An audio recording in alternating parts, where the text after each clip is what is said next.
पेशानी डालते हैं माथे पे उसके। ये पेशानी है, ये माथे पे उसके डलती है।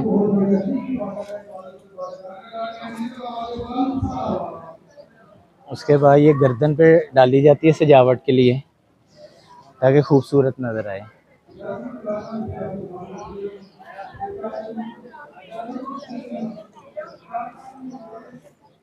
गर्दन के बाद आगे सीने को कवर करने के लिए ये सीना बंद बनाया जाता है।